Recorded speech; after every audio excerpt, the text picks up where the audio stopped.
At dawn on the 28th of October 2025, the eastern horizon over Zaporizhzhia burned with the gray, cold light of another war morning. But unlike the slow grind of shelling the week before, the day opened with a shock.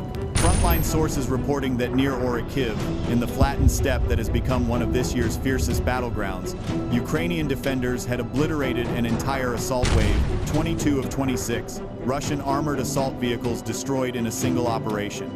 That claim spread fast across social media, military telegram channels, and frontline outlets, and it demands scrutiny. If true, it is one of the most consequential single-day material losses Moscow has suffered in months. Yet in war, the loudest claim is not always the most verified. We will examine both the report and the corroborating evidence, and explain, step by step, what this means for the campaign in southern Ukraine.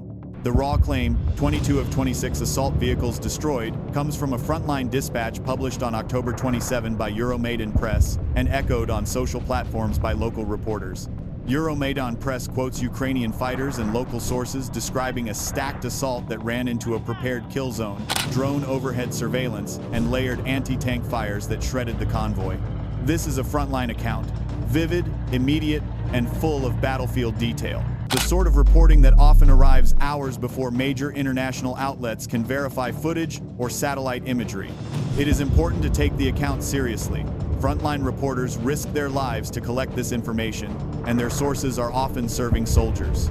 But public, independent confirmation from a major wire agency or satellite imagery provider was limited at the time of this report, meaning the claim sits at the high-interest, medium verification level.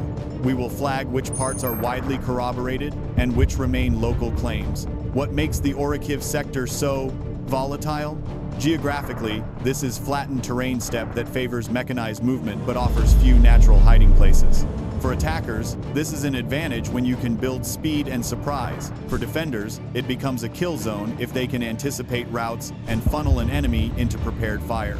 Since mid-October, Ukrainian forces have been pressing counterattacks in Zaporizhzhia, seeking to blunt Russian advances in the Donetsk and Zaporizhzhia directions. These operations, combined with improved drone reconnaissance and active artillery counter-battery networks, have created conditions where mechanized assaults, once the hallmark of shock warfare, can be isolated and neutralized if executed without overwhelming air and electronic support. When the wave moved, Ukrainian artillery units delivered precision-matched barrages, while anti-tank teams engaged at close ranges. Simultaneously, loitering munitions and FPV strike drones attacked optical and thermal signatures, creating chaos among crews and rendering vehicle formations ineffective. The combined effect was cascading damage. Immobilized vehicles, ammunition cook-offs, and then follow-on strikes that finished disabled platforms. Survivors reported confusion, and some attempted to surrender as the attack collapsed.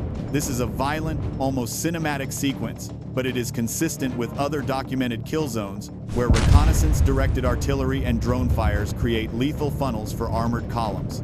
Sequence reconstructed from frontline reports, consistent with known tactics. Casualty and material counts in wartime are always messy. The Euromaidan Press claim of 22 of 26 is specific.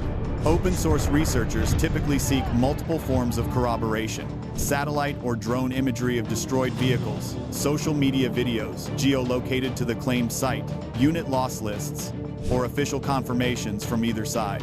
As of October 28, major wire services had not published satellite imagery globally, confirming that exact figure, although local imagery of damaged vehicles in Zaporizhzhia environs has circulated.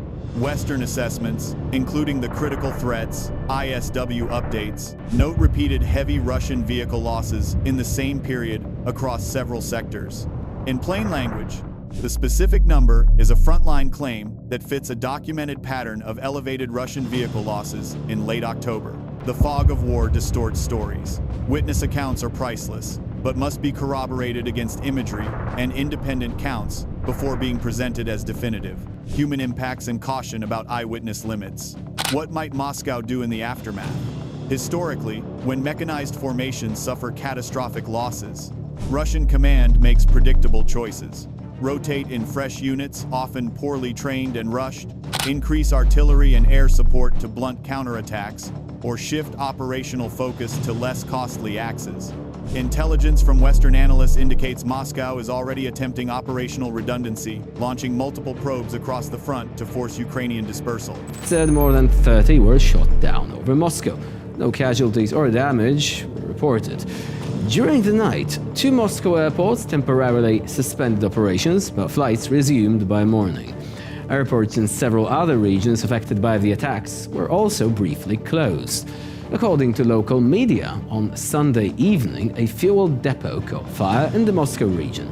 The administration of the Serpukhov district told reporters that an empty fuel tanker had caught fire and was quickly extinguished.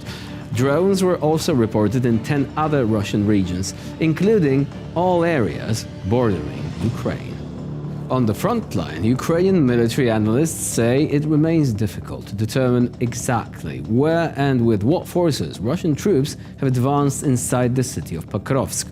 The enemy is reportedly using tactics of covert infiltration, sending small infantry groups of up to 10 men. That tactic sometimes works tactically, but over time it dilutes Russian striking power. Additionally, significant losses tend to trigger internal reviews, command reshuffles, and propaganda countermeasures, all of which we can expect in the coming days. Likely Russian responses, reinforcement, increased fires, propaganda. From Kyiv's perspective, this victory, if confirmed, is a powerful tool. Not only does it weaken a local axis, but Ukraine can now advertise battlefield competence to domestic and international audiences, boosting recruitment and fundraising. Western partners pay attention to such outcomes. Evidence that Ukrainian tactics and weapon systems are producing outsized effects increases political support and sometimes accelerates delivery of requested systems. In short, battlefield wins translate into diplomatic leverage, a critical point as budget votes and parliamentary sessions in donor capitals approach. Strategic leverage, battlefield success, diplomatic and materiel support. We must also frame this in the wider campaign picture of late October 2025. The Donetsk and Zaporizhzhia sectors have seen a spike in intense contact, including urban fights in Pokrovsk, repeated strikes on logistics nodes, and an uptick in drone and electronic warfare. Reuters and other major outlets reported reinforcements to Pokrovsk and heavy fighting around multiple towns across Donetsk on October 27-28.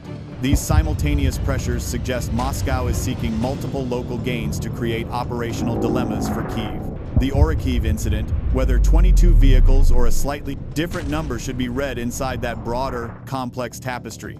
Broader operational context, simultaneous hotspots and reinforcements. What should watchers and analysts monitor next? First, independent geolocation and satellite imagery. If high-resolution imagery shows a cluster of destroyed vehicles in the claimed coordinates, that greatly strengthens the Euromaidan Press account. Second, unit casualty lists or official confirmations. While rare from Moscow, Ukrainian official claims of Russian material losses sometimes follow with photographic evidence. Third, changes in Russian operational tempo. If Moscow diverts reserves or pauses attacks in the Orikhiv axis, that indicates a material impact. Fourth, social media and OPSEC signals sudden censorship, localized evacuations, or state media shifts can all be indirect corroborators. What to monitor for verification and impact assessment. Finally, the moral and legal angle. Battles like Orikhiv, where defenders channel attackers into kill zones, are tactical realities of conventional warfare. But every destroyed vehicle implies human cost. Civilians near Orikhiv have endured shelling, evacuations, and now intensified operations. Humanitarian consequences ripple outward. Farmland damaged, supply lines disrupted, and local hospitals stretched. This script does not celebrate materiel counts. It reports them to explain how modern warfare is fought and how both sides pay in soldiers and civilians. Humanitarian consideration reminder. To close, the late October fighting around Orikhiv is a microcosm of this phase of the conflict. High intensity, intelligence-driven, and materially consequential. Whether the precise number 22 of 26 stands up to post-operation verification or is adjusted slightly, the operational truth remains. Ukrainian defenders are increasingly able to detect, funnel, and destroy mechanized assaults when they have reconnaissance, artillery, drones, and prepared positions working in concert. For Moscow, the message is harsh. Massed armored columns without dominance in the electromagnetic, air, and fires domains are vulnerable. For Kyiv, the lesson is hopeful. tactical excellence and coordination can still deliver strategic leverage. We will keep watching the imagery, the official releases, and the satellite feeds, and we will update this story as new verified facts arrive.